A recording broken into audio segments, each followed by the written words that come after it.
إن الحمد لله نحمده ونستعينه ونستغفره ونعوذ بالله من شرور أنفسنا ومن سيئات أعمالنا من يهده الله فلا مضل له ومن يضلل فلا هادي له وأشهد أن لا إله إلا الله وحده لا شريك له وأشهد أن محمدا عبده ورسوله يا أيها الذين آمنوا اتقوا الله حق تقاته ولا تموتن إلا وأنتم مسلمون يا أيها الناس اتقوا ربكم الذي خلقكم من نفس واحدة وخلق منها زوجها وبث منهما رجالا كثيرا ونساء واتقوا الله الذي تساءلون به والأرحام إن الله كان عليكم رقيبا يا أيها الذين آمنوا اتقوا الله وقولوا قولا سديدا يصلح لكم أعمالكم ويغفر لكم ذنوبكم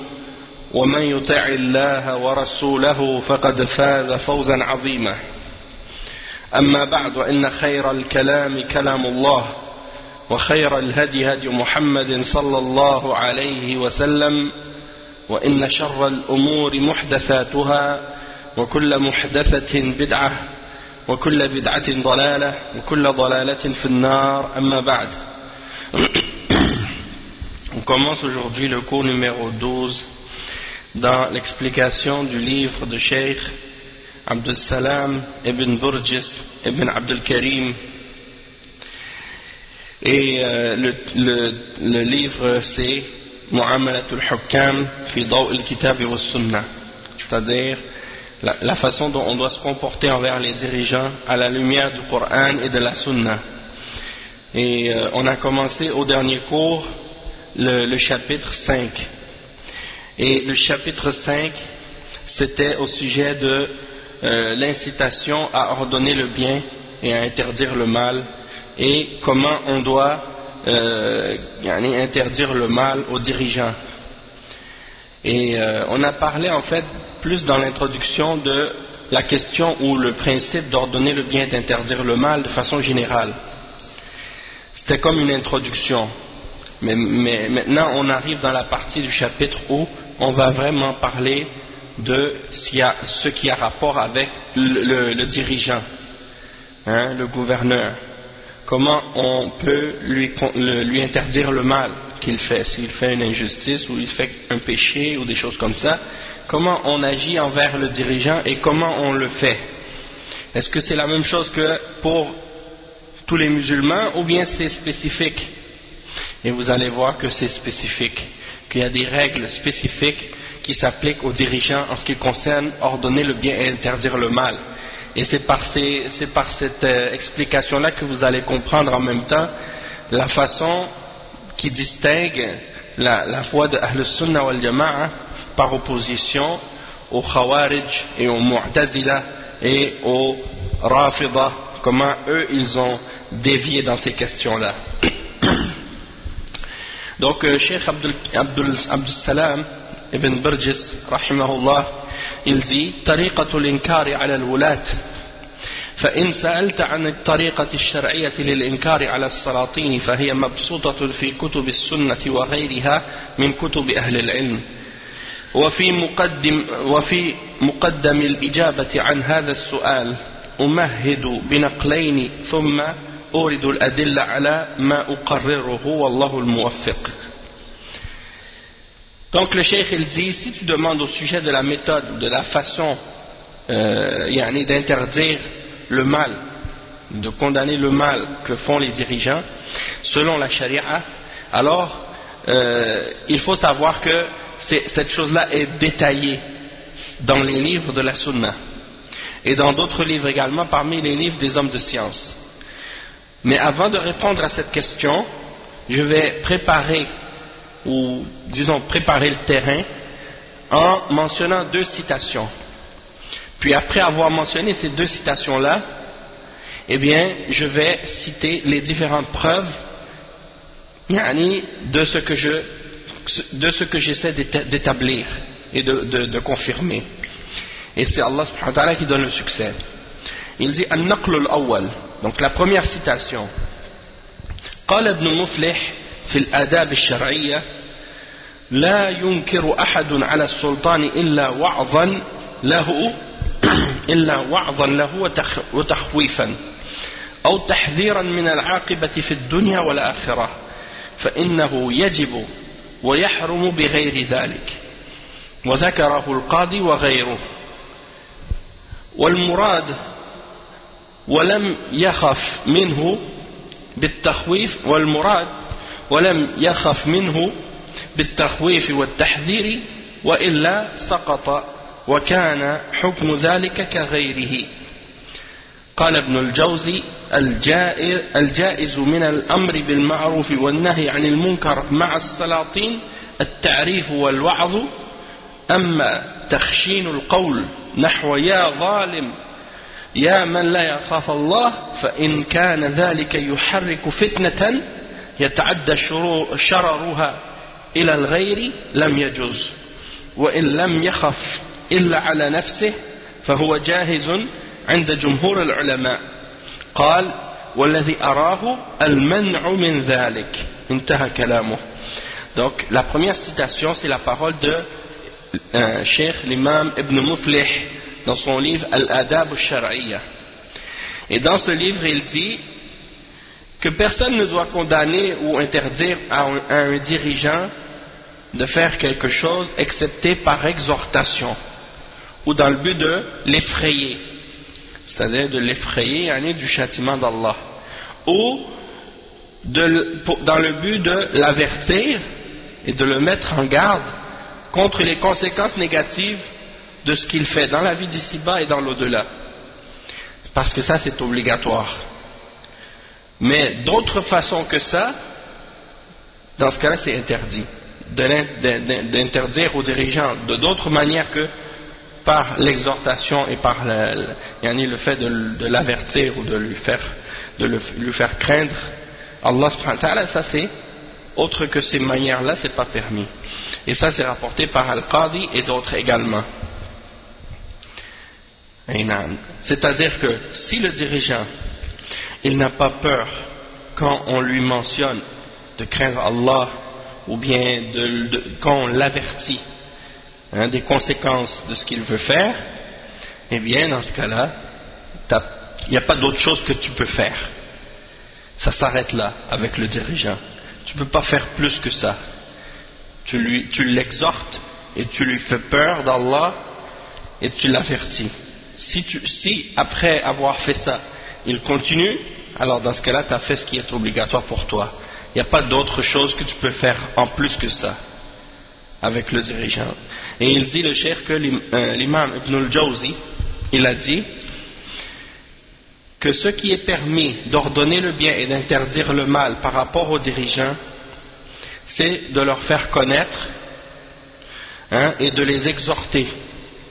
Mais si en ce qui concerne le fait de s'adresser à eux avec des paroles dures et de leur dire par exemple ô toi l'injuste ou ô toi qui ne crains pas Allah, il dit si ça va créer de la fitna, ça va créer des problèmes et ramener plus de mal, et que ce mal va pas seulement se limiter à la personne qui le dit, mais va également découler sur d'autres personnes, comme par exemple que s'il s'adresse de cette manière-là aux dirigeants, il va lui-même subir des conséquences de ça, c'est-à-dire il va être puni ou même peut-être il va être tué, mais que le mal ne va pas s'arrêter à lui seul, peut-être sa famille va être punie aussi avec lui, et c'est les membres de sa famille ou bien des proches ou d'autres personnes, dans ce cas-là c'est pas permis.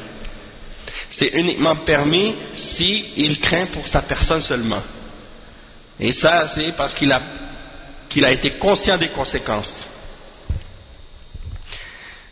Mais si ça, c'est-à-dire qu'il dit si il craint uniquement pour sa propre personne, ça c'est permis selon la majorité des savants. C'est permis de lui parler d'une façon dure, et de lui dire, de s'adresser à lui de cette façon-là, de dire oh toi l'injuste ou des choses comme ça. Si tu es avec lui et que tu lui dis ça, mais que tu sais que les conséquences de ça vont seulement revenir sur toi seulement, pas sur d'autres personnes que toi. Mais si tu sais que ça va retomber sur d'autres personnes en plus, pas seulement sur toi, dans ce cas-là, c'est pas permis. D'accord? Et ça, en même temps aussi, c'est important de comprendre que qu'est-ce que le cheikh il dit, c'est quand tu vas interdire au dirigeant de faire quelque chose et que tu es en sa présence. Hein? Comme tu vas lui dire, oh toi l'injuste, et tu es devant lui. Tu te tiens en sa présence, devant lui, à proximité. C'est pas quand tu vas être loin du dirigeant, comme par exemple, il y en a des gens, ils sont dans la mosquée, sur le mimbar ou dans un lieu public, hein, ou bien même dans un autre pays.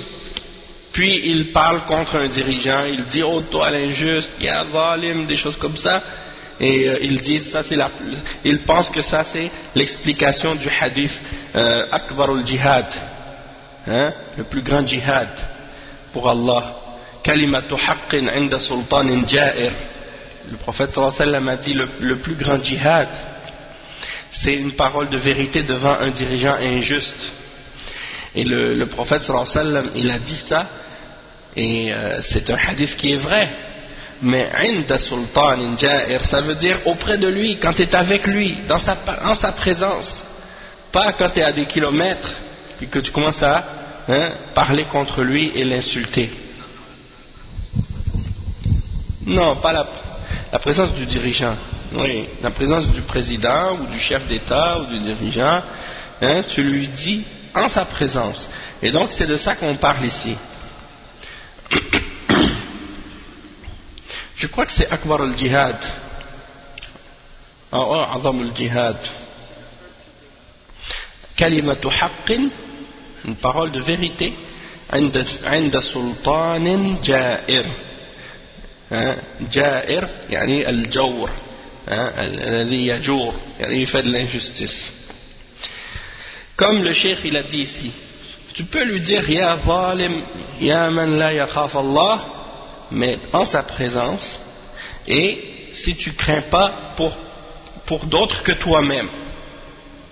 Si tu crains pour plus que toi-même et d'autres personnes, dans ce cas-là tu n'as pas le droit, tu ne dois pas le faire.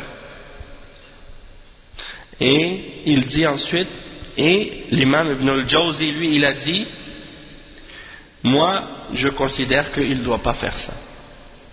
Il dit, moi, je considère qu'il ne devrait pas faire ça. C'est-à-dire, il ne devrait pas s'adresser aux dirigeants de cette manière qui est dure. Même si la majorité des savants ont dit, oui, que c'est permis si ça ne dépasse pas, que s'il ne craint pas pour plus que lui-même, même si la majorité ont dit, oui, c'est correct, dans ce cas-là, il dit, moi je considère qu'il ne devrait pas faire ça, il devrait se retenir de faire ça.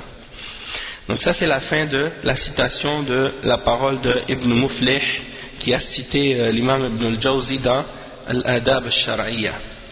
Maintenant la deuxième citation, yani kalimatu haqq, de dire une parole vraie en présence d'un dirigeant injuste. Il a dit que c'est le meilleur djihad. Mais ouais c'est ça. Ouais c'est ça. Tu peux dire, tu peux condamner le mal ou interdire aux dirigeants de faire le mal sans utiliser de la dureté avec le dirigeant. Tu comprends? C'est ça qu'il veut dire. C'est-à-dire, il y en a qui vont utiliser la sagesse, qui vont utiliser la douceur. C'est ça la règle. Sauf qu'il y en a d'autres qui veulent utiliser la dureté avec le dirigeant, puis qui veulent s'adresser à lui d'une manière rude.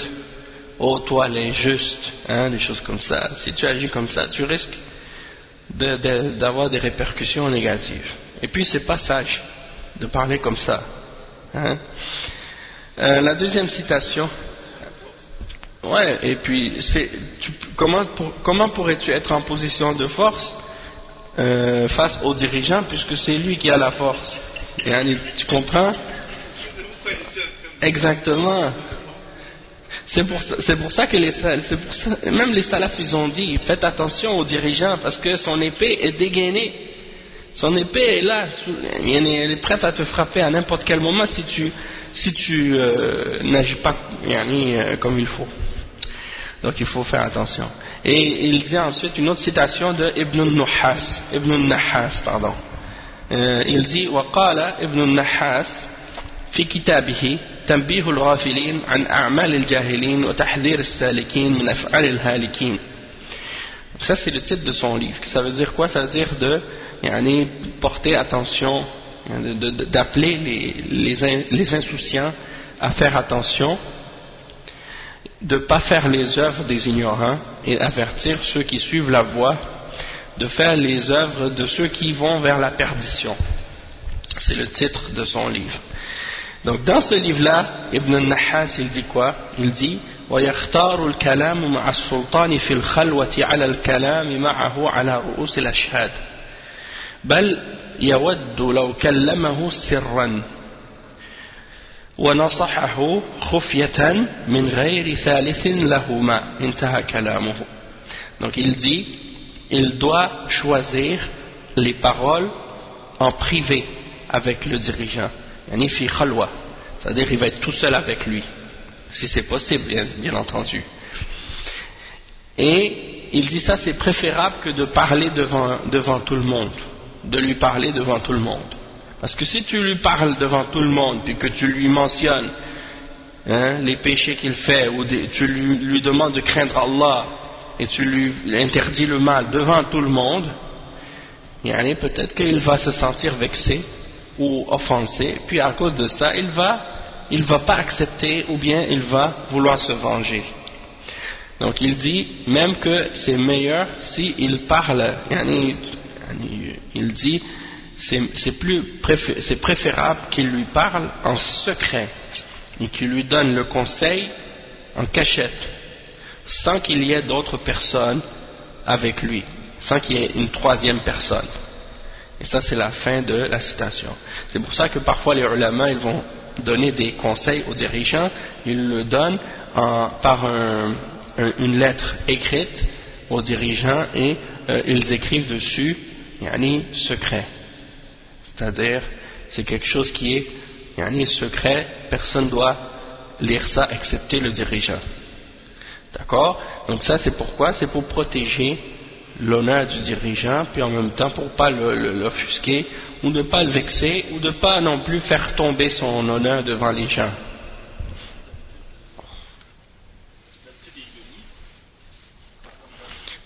Oui, dans les pays musulmans, bon, il y a des... Parce que, comme par exemple, je sais qu'en Arabie Saoudite, par exemple, il y a des lettres ou des choses qui sont données aux responsables, et ça c'est comme de façon officielle, c'est un genre de lettre officielle. Et ça fait partie des messages ou des lettres qui se diffusent ou qui circulent dans le gouvernement. Tu vois? Comme par exemple, quand le dirigeant il a le service de renseignement, eux ils font des rapports et parfois dessus ils vont marquer confidentiel ou top secret ou quelque chose comme ça. Bon, c'est la même chose aussi quand le mufti par exemple, ou les ulama, les grands ulama, le responsable du comité permanent des savants, il va remettre une lettre sur un sujet spécifique au dirigeant, et bien il va écrire dessus, ça c'est spécifique, ça c'est spécial, c'est secret. Ou bien il va lui adresser la parole en privé s'il est tout seul avec lui. Et ça on a vu souvent, lorsque des ulama sont en présence du roi, ou en présence du prince, ou en présence d'un dirigeant, ou d'un amir quelconque, eh bien ils vont en profiter pour lui donner une nasiha, pour lui parler, pour lui dire quelque chose, lui dire ça c'est pas correct, ça craint Allah, tu dois pas faire ça, c'est pas bon, et ainsi de suite. Donc ça fait partie des méthodes de l'islam. C'est pas que tu vas être devant tout le monde, tu vas commencer à crier pour dire regardez qu'est-ce que ce dirigeant là il a fait ça. Ça souvent on voit ça ici dans les pays de Kufr. Les journalistes, ils aiment ça faire des enquêtes sur les responsables et tout, sur les dirigeants, les chefs d'État, et puis ils veulent faire sortir ça sort comme des gros scandales, des trucs là comme ça pour humilier les gens au pouvoir. Le résultat de ça, c'est que les gens ils font plus confiance à leurs responsables et à leurs dirigeants par la suite. Et ça c'est la réalité. Personne ne fait confiance ici en Occident en général, à ceux qui sont au pouvoir. Et un des signes de ça, c'est que la plupart des gens ils participent pas aux élections. Tu vois? Ici, c'est comme ça. Tu vois, par exemple, le pourcentage de participation, des fois, c'est 30%, 40%. Et pourquoi? Parce que les gens disent ça sert à rien. De toute façon, ils sont tous pareils. Ou bien il y en a un peut-être qui est moins pire que l'autre, mais de toute façon. Ils vont dire, ça va pas changer. Non. On ne doit pas participer à ce genre de choses parce que ça fait pas partie de l'islam, ça fait pas partie de notre religion de participer à ce processus démocratique-là. Que ce soit pour choisir les responsables, que ce soit pour voter les lois, élire des choses de ce genre. C'est contraire à la voie des prophètes d'Allah. Il n'y a aucun messager d'Allah qui a participé aux élections.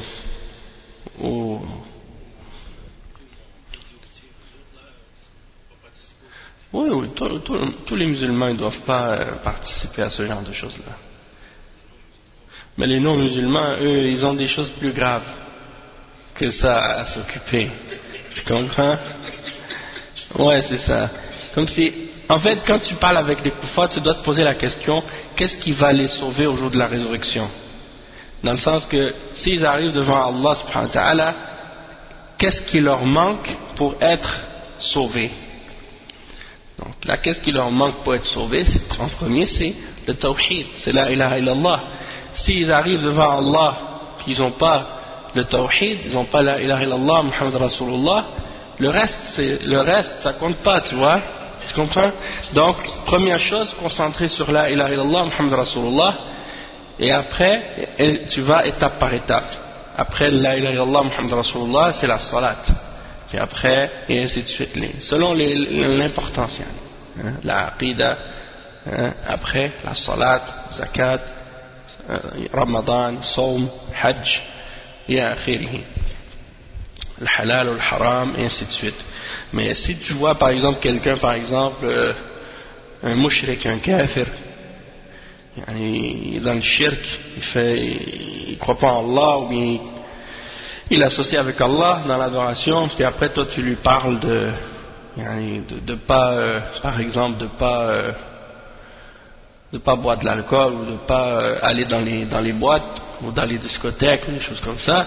Si il arrête d'aller dans la discothèque, ou s'il arrête de boire de l'alcool, et qu'il meurt demain, et qu'il rencontre Allah, ça ne va pas le sauver de l'enfer, parce qu'il est dans le shirk, il est dans le kufr. Mais si il va à la discothèque, puis il boit de l'alcool, mais qu'il a témoigné de la ilaha illallah Muhammad Rasulullah, eh bien au moins il a un espoir d'aller au paradis quand même, tôt ou tard, même s'il rentre en enfer pour un certain temps. Donc la priorité avec les kuffars, c'est ça. Ensuite, s'ils acceptent l'islam, puis ils vont comprendre le Coran, la sunna, le tawhid, et qu'est-ce qui est halal et haram, et les règles de la religion et les fondements de l'islam, ensuite, étape par étape, tu vas leur expliquer les autres éléments de la religion, puis tu vas leur dire, bon, nous, dans l'islam, c'est pas comme ça que ça fonctionne, c'est comme ça, et ainsi de suite. Donc, qu'est-ce qu'il dit ensuite, le cheikh? Il dit ولقد كان موقف سلفنا الصالح من المنكرات الصادرة من الحكام وسطا بين طائفتين.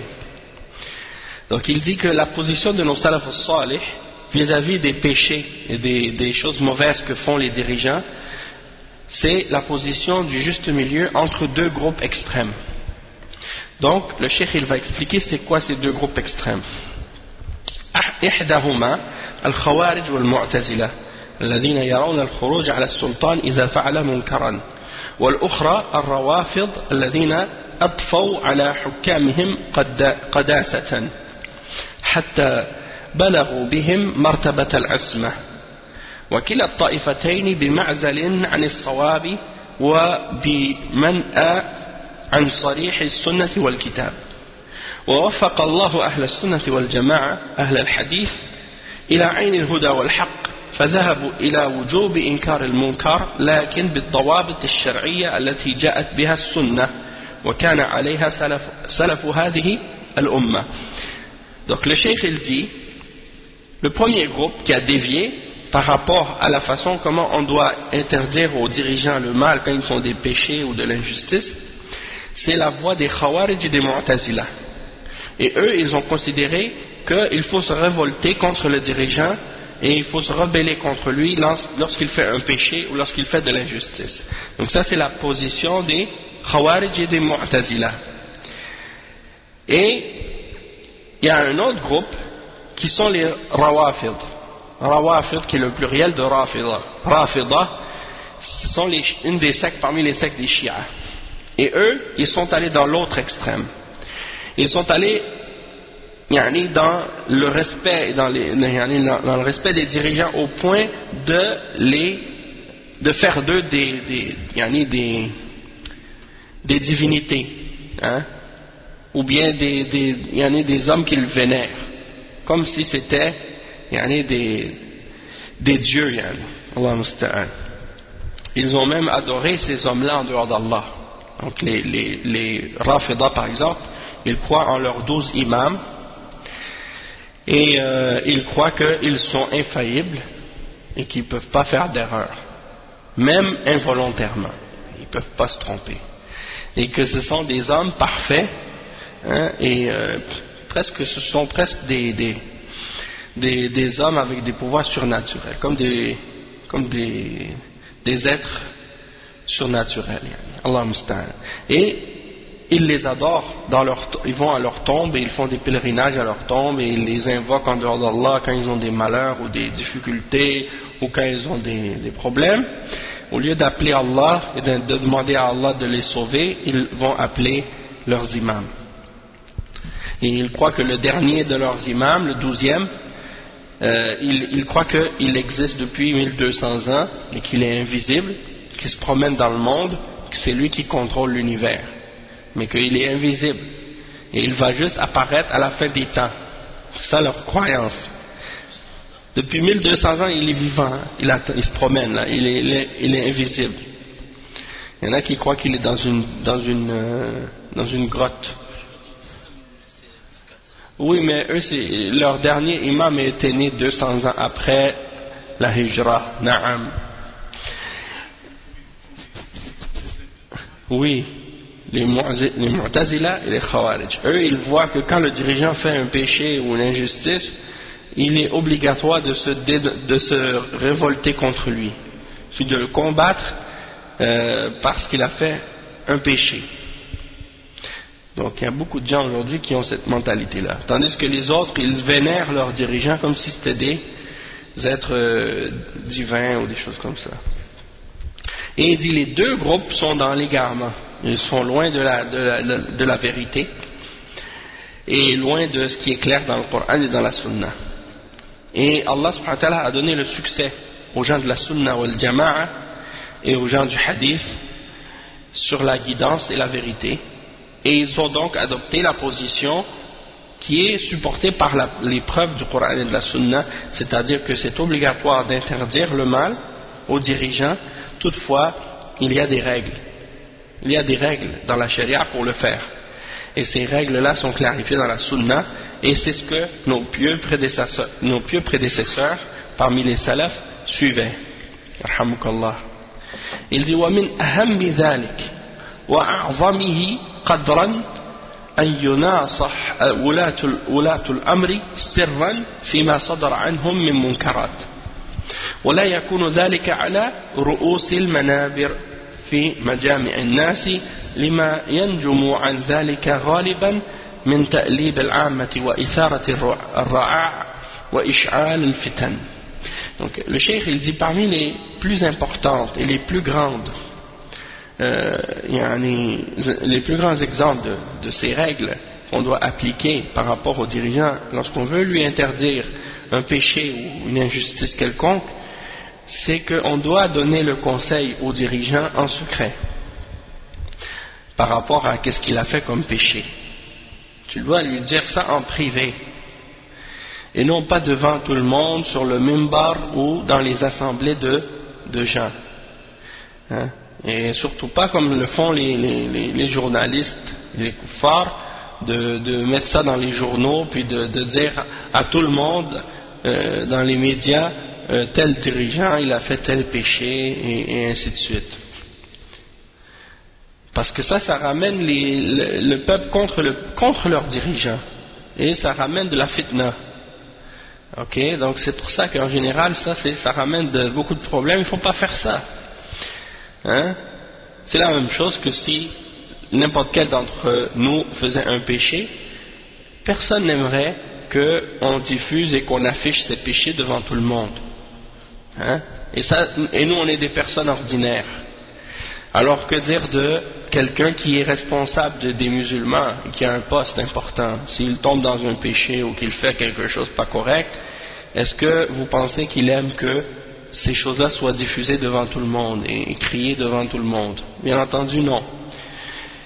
Donc, et les conséquences sont bien plus graves que si c'était contre l'un d'entre nous qui faisons partie des gens du commun et des gens ordinaires. Donc ça c'est un exemple. Après le cheikh il dit وَهَذَا لَيْسَ دَأْبَ أَهْلِ السُّنَّةِ وَالْجَمَاعَةِ. Parce qu'il y en a des gens qui, par exemple, ils disent bon, de toute façon, qu'est-ce que le dirigeant a fait comme péché, un tel, il l'a écrit dans le journal, ou c'était écrit dans tel journal, ou ils ont dit ça dans les médias, donc pourquoi on ne va pas le dire, puisque déjà tout le monde le sait déjà. Même si tout le monde le sait déjà, c'est pas à toi de le répéter, hein, et d'en parler ou de le diffuser. Peut-être qu'il y a des gens qui ne l'ont pas vu ou qui ne l'ont pas entendu, et à cause de toi, ça va se propager encore plus. Et aussi, vous allez voir, comme le cheikh il a expliqué dans ce qui va suivre, vous allez comprendre un autre point très important aussi. Il dit وَهَذَا لَيْسَ دَأْبُ أَهْلِ السُّنَّةِ وَالْجَمَاعَةِ بَلْ سَبِيلُهُمْ وَمَنْهَجُهُمْ جَمْعُ قُلُوبِ النَّاسِ عَلَى وُلَاتِهِمْ والعمل على نشر المحبة بين الراعي والرعية والأمر بالصبر على ما يصدر عن الولاة من استئثار بالمال أو ظلم للعباد مع قيامهم بمناصحة الولاة سرا والتحذير من المنكرات عموما أمام الناس دون تخصيص فاعل كالتحذير من الزنا عموما ومن الربا عموما ومن الظلم عموما ونحو ذلك. Le cheikh il dit donc que de diffuser les péchés, d'exposer les péchés du dirigeant, ce ne fait pas partie de la manière et des habitudes des gens de Ahl Sunnah wal Jama'a. La voie des gens de la Sunna ainsi que leur méthodologie, c'est d'essayer de rassembler les cœurs des gens et de la population envers leurs dirigeants, hein, de rassembler leurs cœurs et de faire qu'ils soient réunis autour de leurs dirigeants et qu'ils aiment leurs dirigeants et de faire en sorte qu'ils travaillent à propager l'amour entre le dirigeant et le peuple et d'ordonner au peuple de faire preuve d'endurance par rapport à qu'est-ce qui se produit comme injustice envers les serviteurs et également qu'est-ce que certains dirigeants se donnent comme privilège des richesses de la vie d'ici-bas ou des choses comme ça. Eh bien tu dois inciter les gens à faire preuve d'endurance face à ces injustices-là plutôt que de les inciter à se révolter ou être contre leurs dirigeants à cause de ça. Bien entendu, ça c'est totalement opposé à la vision ou à la mentalité des matérialistes et la mentalité des communistes et des socialistes, hein, et de ces gens-là, parce que eux ils sont toujours en train de critiquer la classe des riches ou bien la classe des dirigeants, et ils sont toujours en train de condamner ça, puis ils veulent faire des révolutions dans les pays musulmans ou non musulmans pour essayer, comme eux ils prétendent, d'enrayer les classes sociales et de faire en sorte que tout le monde soit pauvre, hein? On dit nous on veut plus qu'il y ait de pauvres, mais la réalité c'est que ils disent on veut plus qu'il y ait de pauvres et de riches, alors en réalité ils veulent que tout le monde soit pauvre, c'est ça qu'ils veulent. Mais en réalité, comme on l'a vu en Russie, comme on l'a vu dans beaucoup d'autres pays de communistes, parmi les pays de Kufr, c'est que même s'ils prétendent que tout le monde est égaux et qu'il n'y a plus de riches et de pauvres, mais le parti, c'est ceux qui sont membres du parti, plus ils sont élevés dans le parti, plus qu'ils ont de privilèges, puis plus qu'ils ont des choses que le reste des personnes ne peuvent pas avoir. C'est comme s'ils disaient, comme certains l'ont dit, tout le monde est égaux, mais certains sont plus égaux que d'autres. Ah ben c'est ça c'est ça le secret, oui. Tout le monde est égaux, mais certains sont plus égaux que d'autres.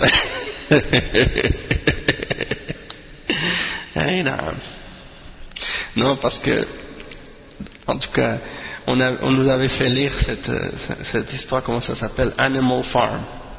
C'est écrit par un auteur anglais. Et en fait, c'est des animaux d'une ferme qui décident de se révolter contre le fermier pour prendre eux-mêmes en charge la ferme et chasser les êtres humains. Alors, ils ont réussi à faire une révolution et à prendre la ferme. Et finalement, après, c'est les cochons qui sont devenus les nouveaux maîtres, et qui ont commencé à se mettre au-dessus des autres animaux, tu vois. Et on leur disait avant la révolution que quand ils allaient être eux-mêmes les maîtres de leur ferme, qu'ils allaient travailler moins, puis qu'ils allaient avoir plus de temps, puis plus de biens. Et finalement, après la révolution, ils travaillaient 2 fois plus que qu'est-ce que leur maître humain leur faisait travailler. Et les pauvres, eux, ont commencé justement à essayer de profiter de la situation puis à les contrôler. Et donc, ils ont changé les règles, ils ont dit, tout le monde est égaux, mais certains sont plus égaux que d'autres. Et donc, ils se donnaient des privilèges. C'est pour dire que à chaque fois, quand quelqu'un appelle les gens à se révolter, il finit toujours à la fin à essayer de profiter de cette situation-là pour justement à la suite recréer la même situation. Et c'est pour ça que je me disais, quand il y a eu beaucoup de révolutions qui se sont produites, même la révolution d'esclaves en Haïti, ils ont dit on ne permettra plus jamais qu'il y ait de l'esclavage sur nos terres ou des choses comme ça, puis tu vois que en réalité il y a encore de l'esclavage. Tu sais que j'ai lu justement dans le journal un article qui avait été publié par l'agence de presse, je ne sais pas si c'est une agence de presse en France ou quoi, et puis ça disait quoi? Ça disait que Haïti a été classé parmi 167 pays au 2e rang dans l'esclavage. Il y a des choses de ce genre. Donc c'est pour dire, bien entendu, Haïti contestait ce classement-là, mais malgré tout, même s'il le conteste, mais c'est quelque chose que on le voit, tu vois, on le constate quand on observe la situation.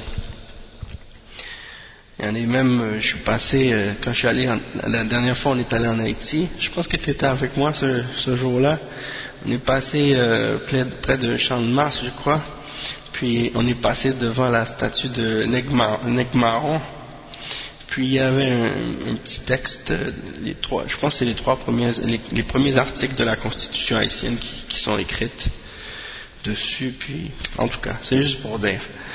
Les gens qui ont appelé les esclaves à se révolter contre leurs maîtres, à la fin des fois, ils sont devenus même plus durs envers les esclaves que les maîtres qui étaient là avant.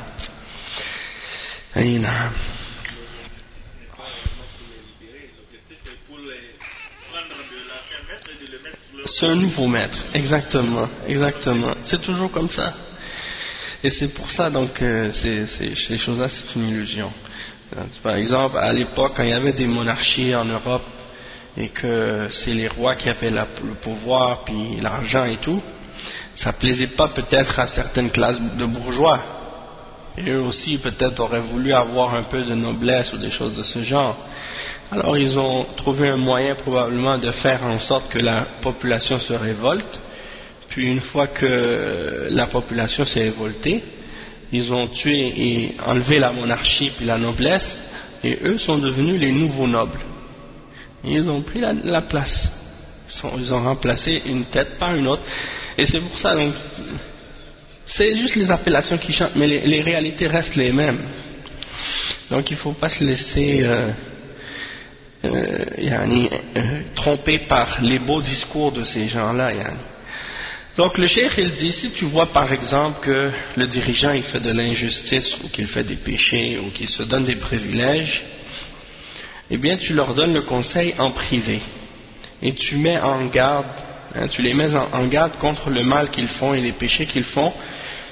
Si tu le fais de façon générale ou devant les gens, tu dois mettre en garde contre le péché seulement. Tu dois mettre en garde contre le péché seulement, sans spécifier qui a fait le péché. Comme par exemple, si les dirigeants ils font certains péchés, toi tu vas condamner ce péché-là sur le minbar. Tu es un imam dans une mosquée, tu vas dire tel péché, ça c'est haram, mais tu vas pas dire tel dirigeant il a fait ce péché-là. Non, c'est ça. Tu dis de façon générale, tu interdis ce qui est haram. Tu dis par exemple, les banques avec le riba c'est haram,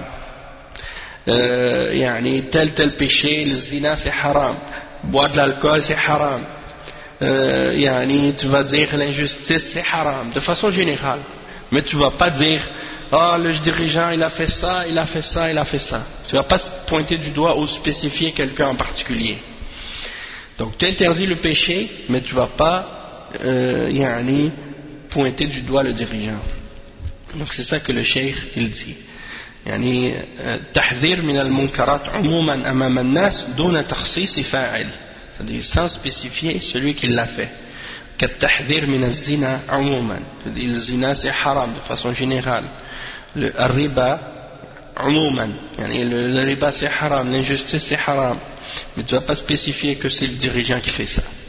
Après il dit يقول العلامة الشيخ عبد العزيز بن باز رحمه الله تعالى ليس من منهج السلف التشهير بعيوب الولاة وذكر ذلك على المنابر لأن ذلك يفضي إلى الفوضى وعدم السمع والطاعة في المعروف ويفضي إلى الخوض الذي يضر ولا ينفع.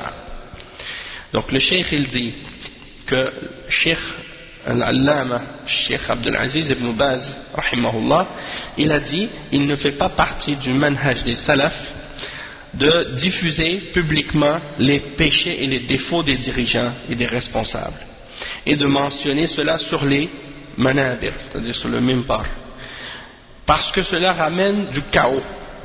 Cela ramène du chaos, et cela fait en sorte que les gens n'écoutent plus et n'obéissent plus dans le bien, et cela ramène par la suite à disputer d'une manière qui ramène du tort et qui ne ramène pas de bienfait. Ensuite il dit لكن الطريقة الشرعية façon الطريقة المتبعة عند السلف النصيحة فيما بينهم وبين السلطان والكتابة إليه أو الاتصال بالعلماء الذين يتصلون به حتى يوجه إلى الخير.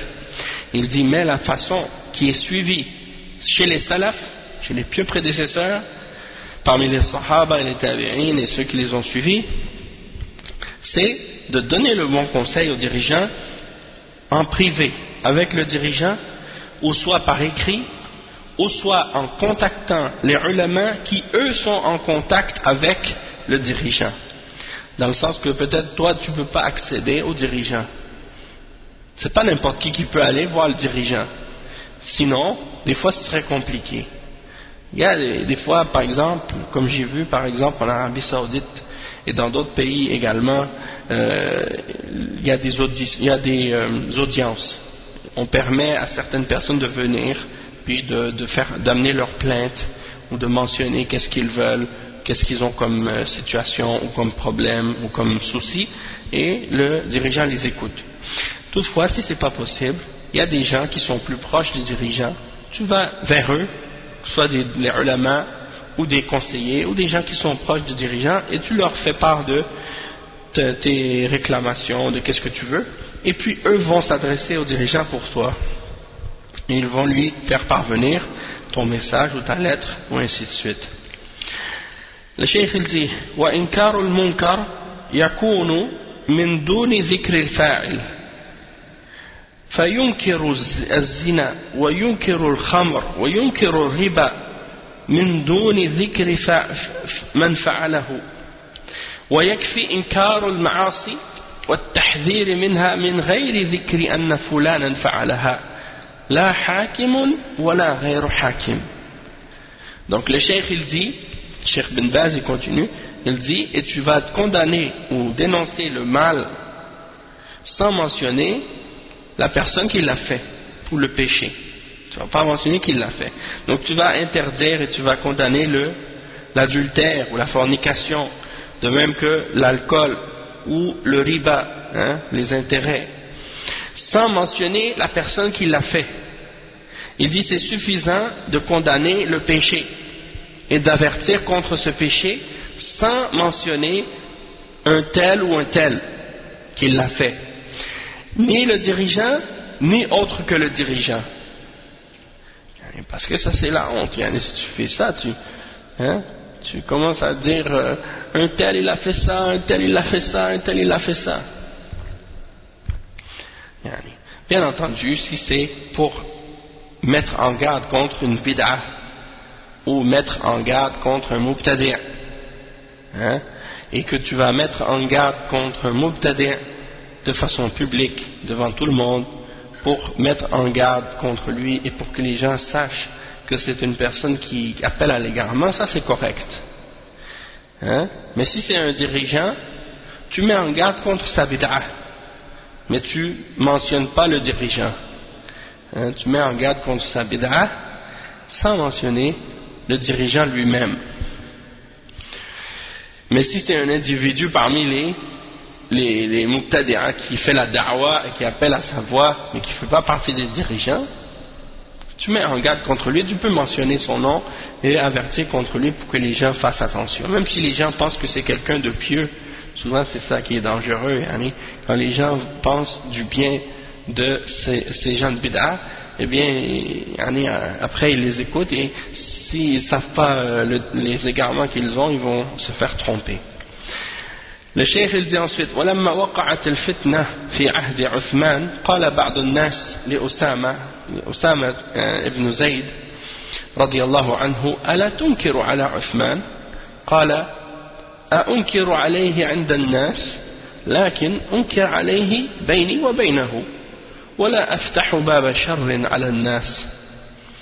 Donc le cheikh il dit, lorsqu'il y a eu la fitna à l'époque de Uthman, certaines personnes sont allées voir Oussama ibn Zayd et lui ont dit, radiyallahu anhu, est-ce que tu condamnes pas, tu vas pas interdire à Uthman et condamner à Uthman qu'est-ce qu'il fait?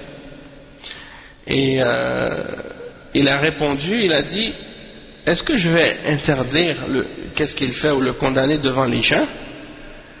Non, il dit, mais plutôt je vais le condamner dans qu'est-ce qu'il fait ou lui donner le nasiha entre lui et moi, en privé. Je ne veux pas ouvrir une porte du mal pour les gens. Et il dit ولما فتحوا الشر في زمن عثمان رضي الله عنه وأنكروا على عثمان جهرة تمت الفتنة والقتال والفساد الذي لا يزال الناس في إثارة إلى اليوم حتى حصلت الفتنة بين علي ومعاوية وقتل عثمان وعلي بأسباب ذلك وقتل جم كثير من الصحابة وغيرهم بأسباب الإنكار العلني وذكر العيوب علنا حتى أبغض الناس ولي أمرهم وحتى قتلوه نسأل الله العافية. Donc le cheikh il dit, lorsque on a ouvert les portes du mal à l'époque de Uthman et que les gens ont commencé à condamner ouvertement contre Othman, c'est là que la fitna a commencé à se propager et qu'il y a eu même des combats et des batailles et des guerres et du désordre. Et les gens jusqu'à aujourd'hui sont dans les conséquences néfastes de qu'est-ce qui s'est produit à ce moment-là.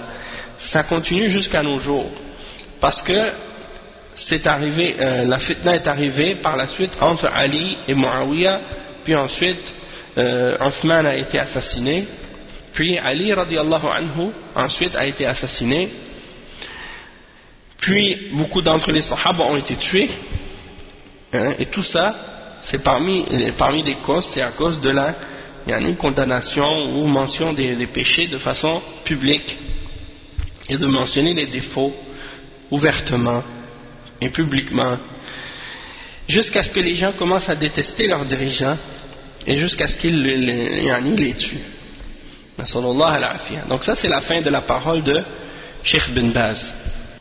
C'est comme on dit, c'est contagieux. Hein? Quand tu t'entends quelqu'un, même si tu ne connais pas le dirigeant personnellement, tu n'as jamais vu le dirigeant faire quoi que ce soit de mal, mais tu entends un tel parler contre lui, un autre parler contre lui, un autre parler contre lui, l'autre il le critique, l'autre il le critique, l'autre il l'insulte, l'autre il l'insulte. Après toi-même tu commences à penser du mal de lui alors que tu le connais même pas. Et tu sais même pas si ce qu'il dit à son sujet est vrai ou non. Mais c'est juste parce que tout le monde parle contre lui, alors à cause de ça, Mais c'était toujours comme ça. Chaque fois qu'il y a un dirigeant, le jour avant qu'il soit dirigeant, personne ne parle de lui. Personne ne parle de lui. Le lendemain, il devient dirigeant, tout d'un coup, il est la pire personne au monde. Du jour au lendemain, il devient la pire personne au monde. Et tout le monde se donne la permission et le droit de parler contre lui et de dire du mal de lui. Et ça, c'est surtout parce que, pourquoi? Parce que, si par exemple, supposons quelqu'un qui est mal intentionné, qui a une mauvaise intention, lui il désire dans son cœur, il désire le pouvoir, ok? Donc qu'est-ce qu'il va faire? Il va peut-être même payer des gens pour partir parmi la population, commencer à propager des mensonges sur la personne qui est au pouvoir. Pourquoi? Pour que les gens commencent à le détester, puis que lui par la suite il va pouvoir profiter de ça pour essayer de prendre le pouvoir lui aussi. Donc derrière ça il y a toujours de la jalousie, hein? Il y a toujours des gens qui planifient ou qui peut-être même que c'est des ennemis des musulmans, des kuffars, qui ont payé des agitateurs dans la population, parmi la masse, justement pour propager ces choses-là et diffuser ces idées-là, pour que la masse de ce pays déteste leurs dirigeants, puis eux par la suite ils en profitent pour justement voler les richesses de ce pays et profiter de l'instabilité politique, justement pour avoir plus de contrôle sur ces dirigeants-là. Ça c'est connu, hein? Les trucs de Machiavelli là, tout ça c'est connu ça. Exactement, exactement.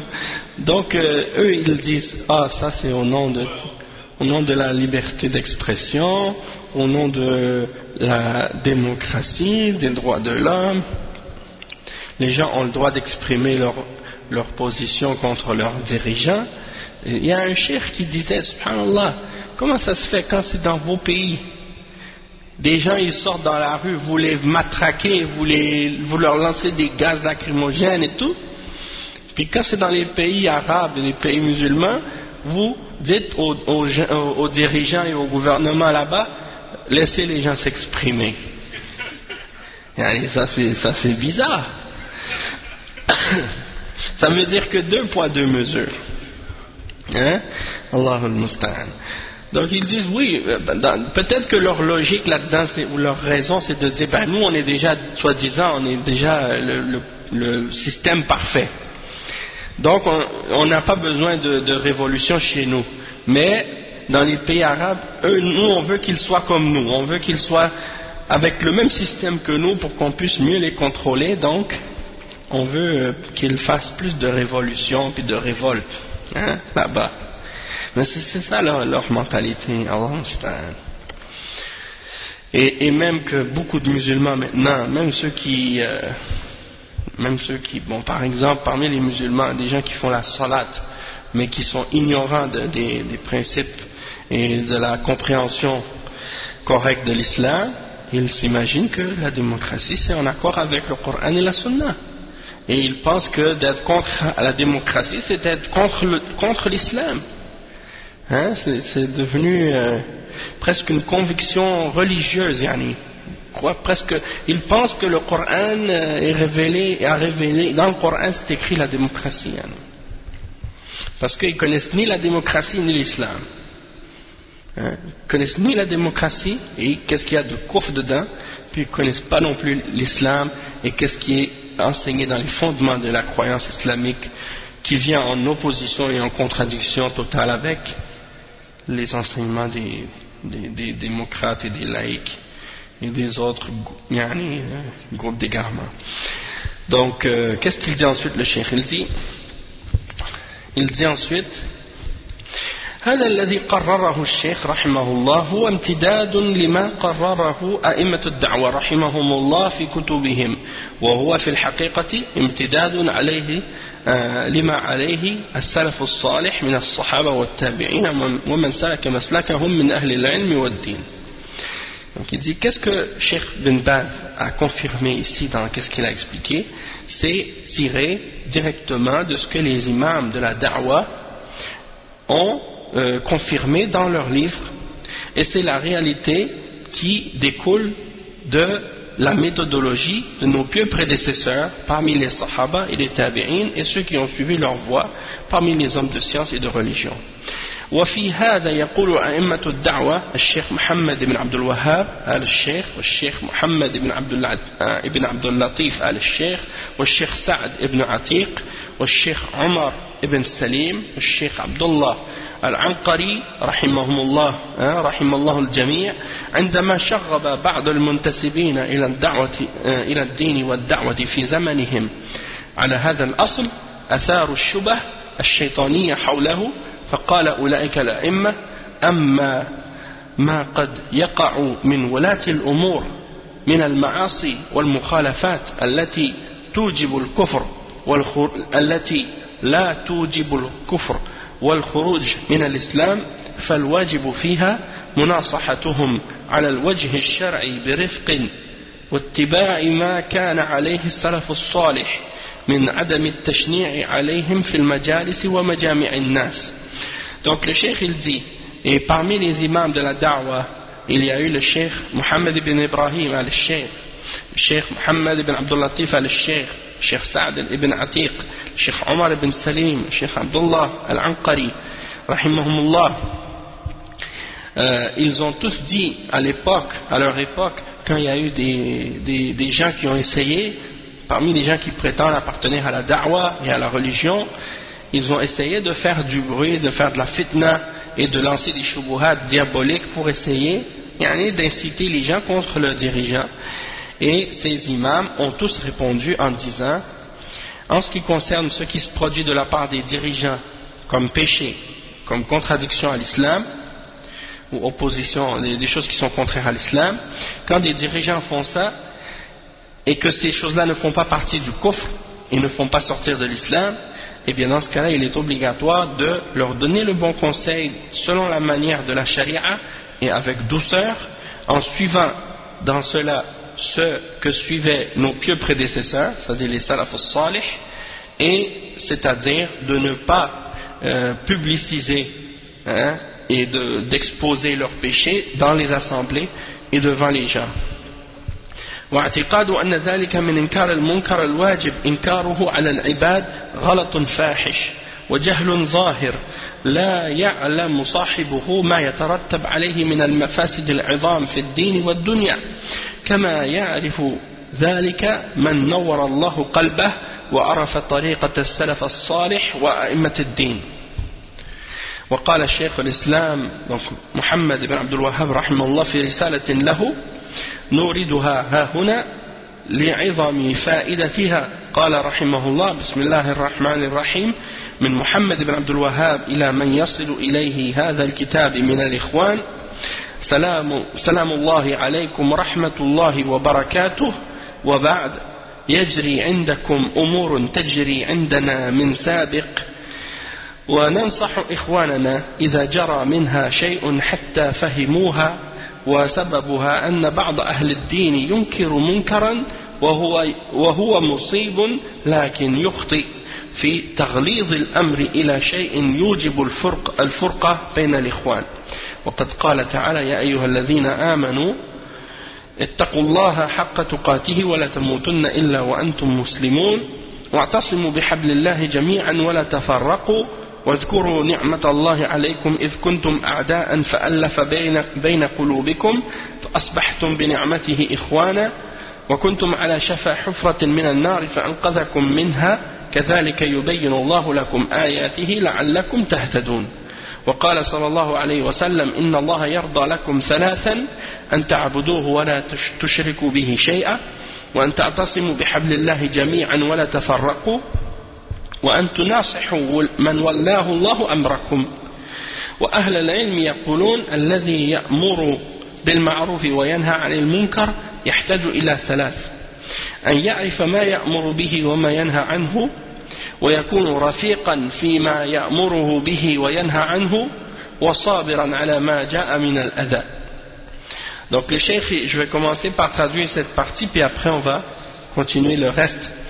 Le cheikh il dit ensuite les imams ils ont dit et de croire que de dénoncer le mal de façon publique c'est ça qui est obligatoire et de condamner le mal que fait les dirigeants publiquement c'est ça qui est obligatoire, ça c'est une grave erreur et c'est une ignorance apparente et la personne qui fait ça elle ne sait pas quelles conséquences néfastes comment les grandes conséquences néfastes qui vont découler de cette action-là et comment ça va avoir des effets néfastes dans les affaires de la religion et dans la dunya aussi.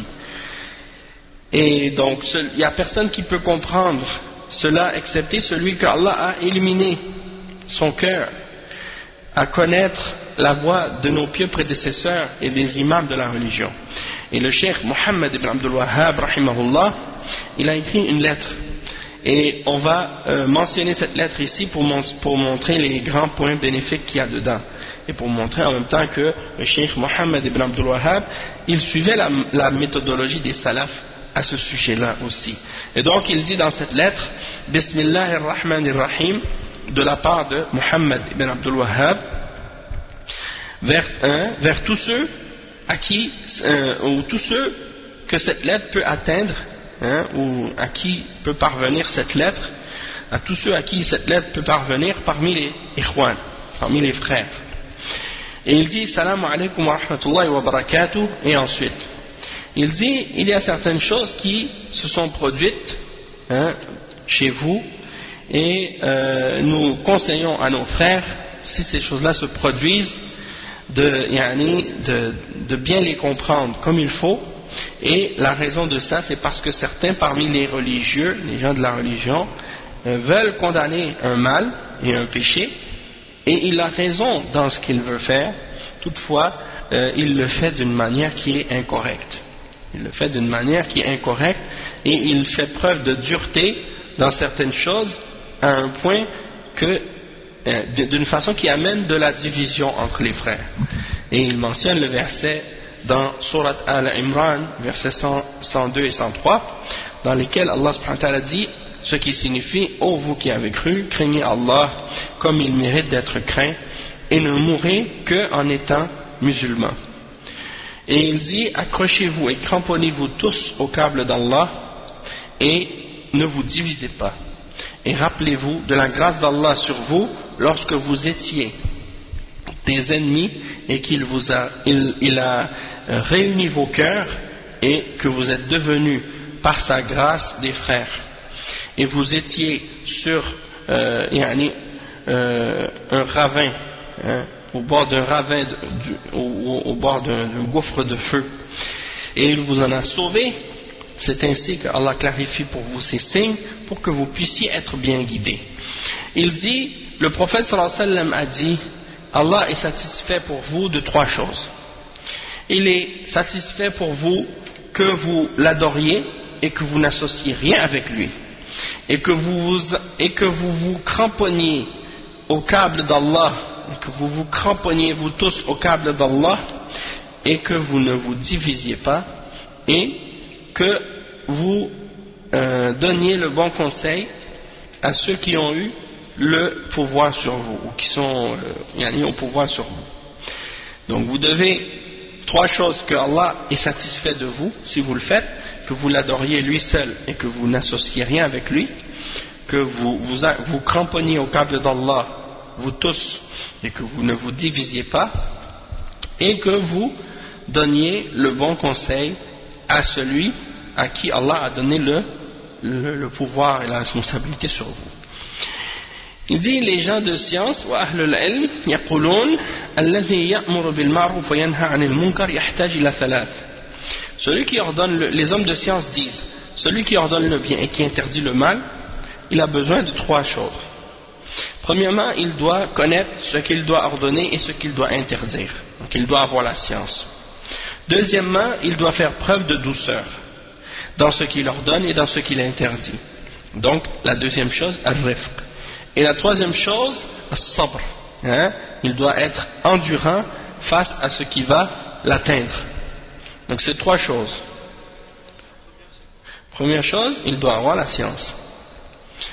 Deuxième chose, il doit avoir la douceur. Et troisième chose, il doit avoir l'endurance et la patience. Al-rifq, la douceur. Et en troisième, la patience. Donc si tu ordonnes le bien, tu interdis le mal, tu as besoin de ces 3 caractéristiques. Le cheikh il dit ensuite وأنتم محتاجون للحرص على فهم هذا والعمل به فإن الخلل إنما يدخل على صاحب الدين من قلة العمل بهذا أو قلة فهمه. Et vous, il dit, vous avez besoin de faire des efforts pour comprendre cela et l'appliquer, parce que le défaut et le problème vient chez la personne qui veut pratiquer la religion mais qui applique peu ces principes-là, ou qui les comprend peu, il les comprend pas suffisamment. وأيضا يذكر العلماء أن إنكار المنكر إذا صار يحصل بسببه افتراق لم يجوز إنكاره. Il dit également, les ulama ont mentionné que si tu vas essayer d'interdire un mal ou de condamner un mal et qu'à cause de ça, ça va ramener de la division, alors dans ce cas-là, ce n'est pas permis de condamner ce mal. Il dit فالله الله في العمل بما ذكرت لكم والتفقه فيه فإنكم إن لم تفعلوا صار إنكاركم مضرة على الدين والمسلم لا يسعى إلا في صلاح دينه ودنياه. Il dit donc craignez Allah dans les actions que je vous ai mentionnées et cherchez la compréhension de ce que je vous ai mentionné, parce que si vous ne le faites pas, eh bien votre condamnation des péchés et du mal va être quelque chose qui va être néfaste pour la religion, et le musulman ne doit faire d'efforts que dans ce qui va réformer sa religion et sa dunya. وسبب هذه المقالة التي وقعت بين أهل الحوطة لو صار أهل الدين واجب عليهم إنكار المنكر فلما غلظوا الكلام صار فيه اختلاف بين أهل الدين فصار فيه مضرة على الدين والدنيا. وهذا الكلام وإن كان قصيرا فمعناه طويل فلازم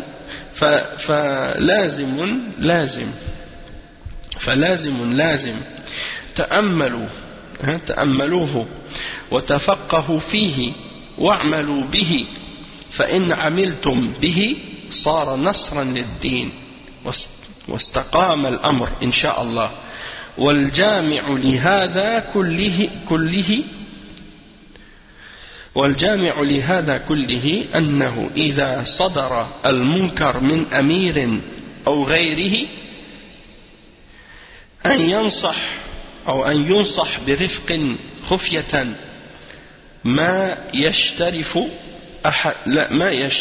أحد فإن وافق وإلا استحلق عليه رجلا يقبل منه بخفية فإن لم يفعل فيمكن الإنكار ظاهرا إلا إن كان على أمير ونصحه ولا وافق واستحلق عليه ولا وافق فيرفع الأمر إلينا خفية وهذا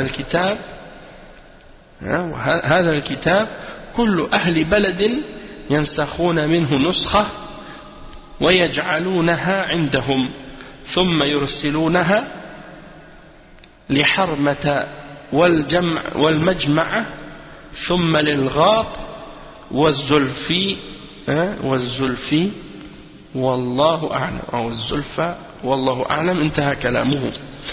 Donc ici le Cheikh Mohammed ibn Abdul Wahhab il continue, il dit pourquoi je dis cette parole, c'est à cause de qu'est-ce qui s'est passé chez les gens de Al-Houta, hein? Il dit les gens c'est des religieux, des gens de la religion qui pratiquent la religion et qui voulaient condamner un mal, mais ils ont utilisé des paroles dures et ça a causé de la divergence entre les gens de la religion. Alors c'est quelque chose qui est devenu nuisible et néfaste à la religion et à la dunya. Et il dit cette parole, il dit même si c'est une parole que je vous dis, même si c'est court, mais sa signification est longue.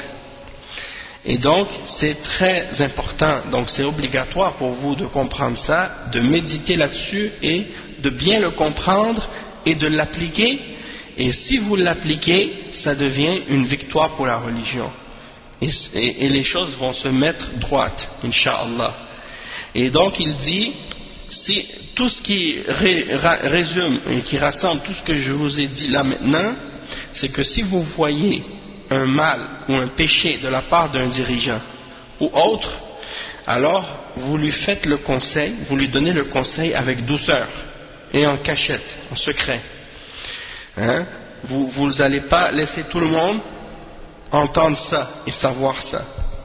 S'il accepte ce conseil, sinon, eh bien, vous faites en sorte que quelqu'un d'autre aille s'adresser à lui en secret pour qu'il accepte de lui.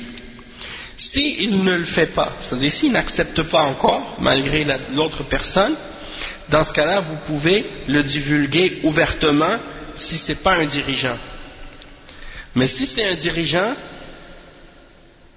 dans ce cas-là, vous lui donnez le bon conseil, encore une fois, et s'il n'accepte pas, vous envoyez une autre personne, et s'il n'accepte pas, vous renvoyez l'affaire vers moi. C'est-à-dire, vous m'écrivez à moi, et moi je vais m'en occuper. Mais il dit, et ça c'est une lettre que je vous envoie, hein, et donc les gens de chaque ville doivent faire une copie et l'envoyer aux autres, hein, et l'envoyer à Harma et à Majma'a et à Al-Ghat et à Zulfa, donc différentes villes, puis faire des copies, puis garder cette lettre pour suivre les commandements et les explications qui sont mentionnées dedans. Donc ça c'est une lettre qui a été écrite par le cheikh Mohammed ibn Abdul Wahhab qui mentionne la façon dont on doit ordonner le bien et interdire le mal à ceux qui sont au pouvoir et qui sont nos dirigeants. Il dit وَهَذَا الَّذِي قَرَّرَهُ هؤلاء الأئمة رحمهم الله من كون مناصحة ولي الأمر إنما تكون سرا قد نطقت به النصوص النبوية وشهدت له الآثار السلفية وها هي الأدلة على ذلك. Donc le cheikh il dit ce que les imams de la religion ont mentionné du fait que le conseil aux dirigeants doit être fait en secret, eh bien ça a été mentionné par les textes de la Sunna et par les mentions et les narrations des salaf. Et voici les preuves à ce sujet-là. Donc là, le cheikh maintenant il va énumérer les différents hadiths et les différentes références dans les hadiths du prophète sallallahu alayhi wa sallam et les paroles des salafs sur le fait qu'on ne doit pas divulguer la nasiha aux dirigeants en public. Et il mentionne à ce sujet-là 8 preuves. Ad-dalil al-awwal. Donc je ne dis pas qu'on va toutes les lire aujourd'hui. C'est possible qu'on n'ait pas le temps de terminer. Mais on va en lire qu'est-ce qu'on peut aujourd'hui, puis au prochain cours on lira les autres, Inch'Allah. Donc il dit Ad-dalil al-awwal, قال الإمام أحمد رحمه الله حدثنا أبو المغيرة حدثنا صفوان حدثني شريح ابن عبيد الحضرمي وغيره قال جلد عياض ابن غنم صاحب دار حين فتحت فأغلظ له هشام ابن حكيم القول فأغلظ له هشام بن حكيم القول حتى غضب عياض ثم مكث ليالي فأتاه هشام بن حكيم فاعتذر إليه ثم قال هشام لعياض ألم تسمع النبي صلى الله عليه وسلم يقول إن من أشد الناس عذابا أشدهم عذابا في الدنيا للناس فقال عياض ابن غنم يا هشام بن حكم قد سمعنا ما سمعت ورأينا ما رأيت ألم تسمع رسول الله صلى الله عليه وسلم يقول من أراد أن ينصح لسلطان بأمر فلا يبدي له علانية ولكن ليأخذ بيده فيخلو به فإن قبل منه فذاك وإلا كان قد أدى الذي عليه له وإنك يا هشام لأنت لجريء إذ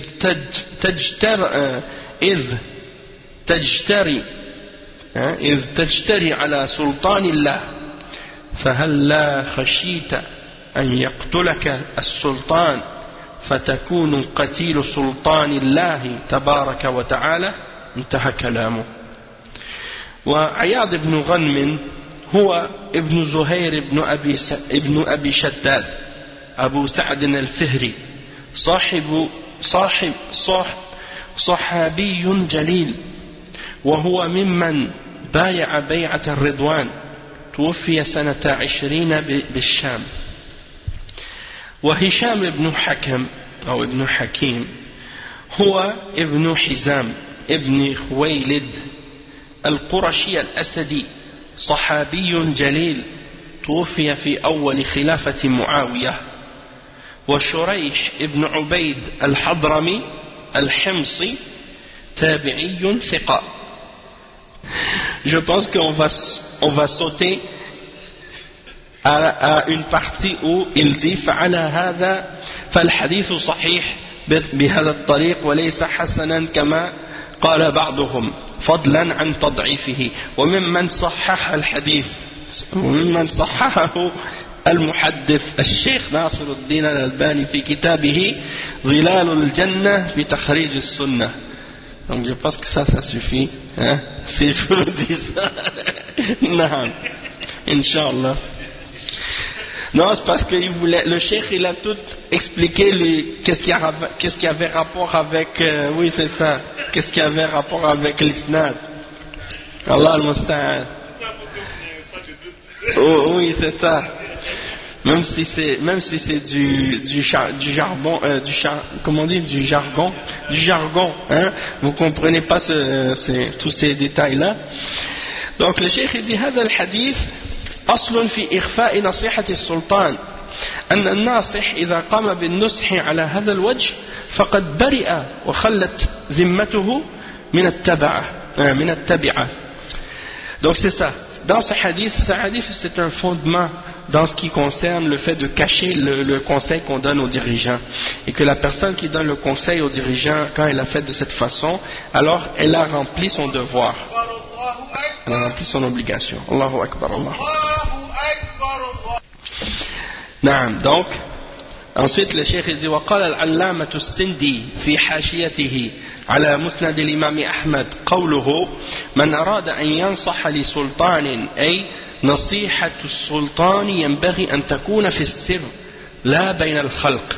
Donc il dit que le grand savant As-Sindi, il a écrit une hashia de la musnad de l'imam Ahmad, et il dit à la parole où le prophète sallallahu alayhi wa sallam a dit celui qui veut donner un conseil aux dirigeants, qu'il le fasse en secret, qu'il ne fasse pas publiquement.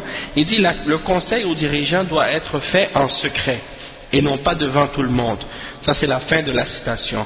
Il dit وفي القصة التي دارت بين الصحابيين الجليلين هشام بن حكيم بن حزام وعياض بن غنم أبلغ رد على من استدل بإنكار هشام بن حكيم علانية على السلطان أو بإنكار غيره من الصحابة إذ إن عياض ابن غنم أنكر عليهم ذلك وساق النص القاطع للنزاع الصريح في الدلالة وهو قوله صلى الله عليه وسلم من أراد أن ينصح لذي سلطان فلا يبديه علانية فما كان من هشام بن حكيم رضي الله عنه إلا التسليم والقبول ولهذا الحديث الذي هو غاية في الدلالة على المقصود والحجة إنما هي في حديث رسول الله صلى الله عليه وسلم لا في قول أو فعل أحد من الناس مهما كان. Donc le cheikh il dit dans l'histoire qui est arrivée entre les deux sahabis, entre Hisham ibn Hakim et Iyad ibn Ghanmin, on voit ici qu'il y a une preuve claire qui répond à celui qui se base sur l'exemple de Hisham, comment il a parlé ouvertement aux dirigeants. Et comment ici, par la suite, on lui a répondu par le hadith. Donc que ce soit Hisham ou que ce soit un autre sahabi qui a critiqué ouvertement un autre dirigeant ou publiquement un autre dirigeant, eh bien la réponse à ce sujet-là, c'est qu'est-ce qui a été mentionné dans ce hadith qui est clair au sujet de ça, que le prophète sallallahu alayhi wa sallam a dit celui qui veut donner un conseil aux dirigeants, qu'il ne le fasse pas publiquement. Et donc on voit que Hisham ibn Hakim ici radiyallahu anhu n'avait pas d'autre choix que de se soumettre et d'accepter ce hadith là parce qu'il est très clair dans le point qu'on essaie de prouver, et la preuve vient uniquement de la parole du prophète Muhammad sallallahu alayhi wa sallam et non pas dans la parole ou dans l'action de quiconque en dehors du prophète sallallahu alayhi wa sallam.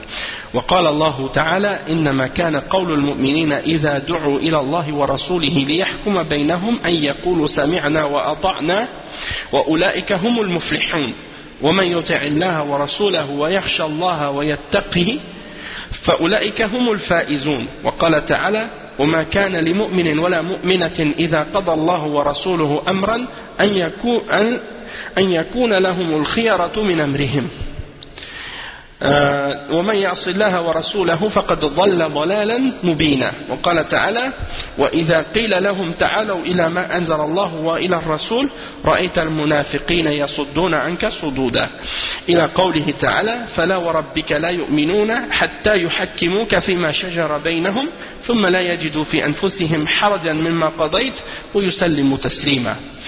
وبناء على هذا الحديث العظيم جاءت أقوال السلف وأفعالهم على وفقه كما سترى النقل عن بعضهم في هذا المسطور. قال الشوكاني في السيل الجرار ينبغي لمن ظهر له غلط الإمام في بعض المسائل أن يناصحه ولا يظهر الشناعة عليه على رؤوس الأشهاد بل كما ورد في الحديث أنه يأخذ بيده ويخلو به ويبذل له النصيحة ولا يذل سلطان الله وقدمنا أنه لا يجوز الخروج على الأئمة وإن بلغوا في الظلم أي مبلغ وأقاموا الصلاة ما أقاموا الصلاة ولم يظهر منهم الكفر البواح والأحاديث الواردة في هذا المعنى متواترة لكن على المأموم أن يطيع الإمام في طاعة الله ويعصيه في معصية الله فإنه لا طاعة لمخلوق في معصية الخالق. انتهى كلامه. Donc on va traduire cette partie-là puis après on va s'arrêter Inch'Allah ta'ala. Donc le cheikh il termine donc la mention de cette première preuve en disant que pour prouver que c'est la parole du prophète sallallahu alayhi wa sallam qui est une hujja, qui est une preuve et non pas les actions ou les paroles d'autres personnes, peu importe qui ils sont. Et donc il dit, Allah subhanahu wa ta'ala dit dans le Coran, la parole des croyants lorsqu'ils sont appelés à Allah et à son messager pour qu'ils jugent entre eux, c'est de dire nous avons entendu et nous obéissons. Et ceux-là sont ceux qui ont le succès. Et quiconque obéit à Allah et au messager et craint Allah et fait preuve de piété envers lui, alors ceux-là sont ceux qui auront le succès.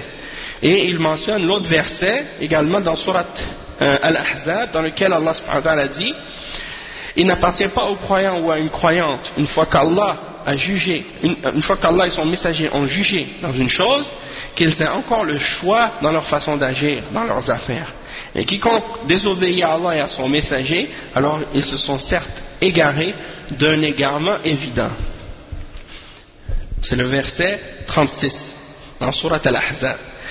Et ensuite il mentionne les versets dans Surat An-Nisa 61 et 65 dans lesquels Allah subhanahu wa ta'ala dit ce qui signifie.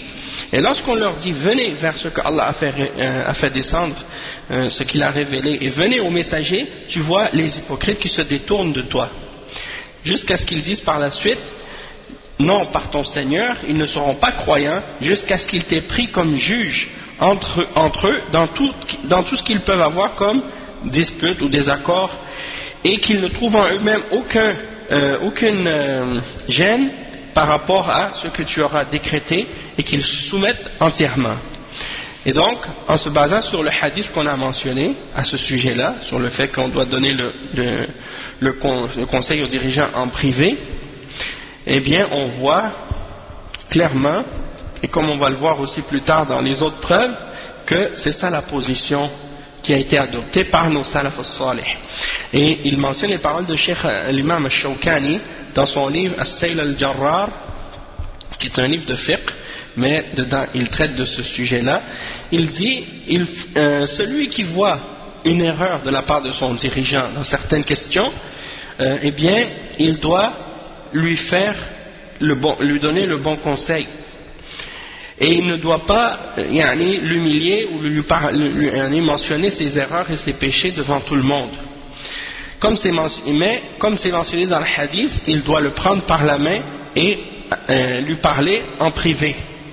Et lui donner le conseil en secret. Et il ne doit pas humilier celui que Allah a mis au pouvoir. Celui qui est au pouvoir. Et il dit, et on a mentionné déjà, qu'il n'est pas permis de se révolter contre les dirigeants, même s'ils font de graves injustices, tant qu'ils établissent la salat, et tant qu'on n'a pas vu apparaître de leur part une forme de mécréance apparente et claire. Et les hadiths à ce sujet-là sont très nombreux et mutawatira. Et il dit, pour les gens, pour le peuple et la population, ils doivent obéir à leurs dirigeants dans l'obéissance d'Allah et désobéir aux dirigeants dans le péché, parce qu'il n'y a pas d'obéissance à la créature dans la désobéissance au Créateur. Et donc ça c'est la fin de la citation de la parole de l'imam al-Shawkani à ce sujet-là.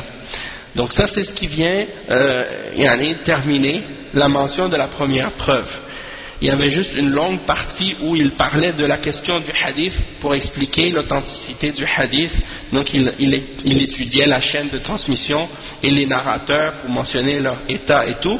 Donc ça c'était un petit peu long, mais pour des personnes qui ne sont pas spécialisées dans le hadith et qui n'ont pas d'intérêt à connaître les détails de ça, eh bien c'est pas nécessaire vraiment, c'est pas bénéfique vraiment pour nous. Donc c'est pour ça qu'on a sauté directement à ce qui était essentiel. Et on continuera donc la semaine prochaine avec la deuxième preuve et les autres preuves qui sont mentionnées dans le chapitre, Inch'Allah. Subhanakallah wa bihamdika ashhadu an la ilaha illa ant astaghfiruka wa atubu ilayh wa sallallahu wa sallam ala nabiyyina Muhammad wa ala alihi wa sahbihi ajma'in.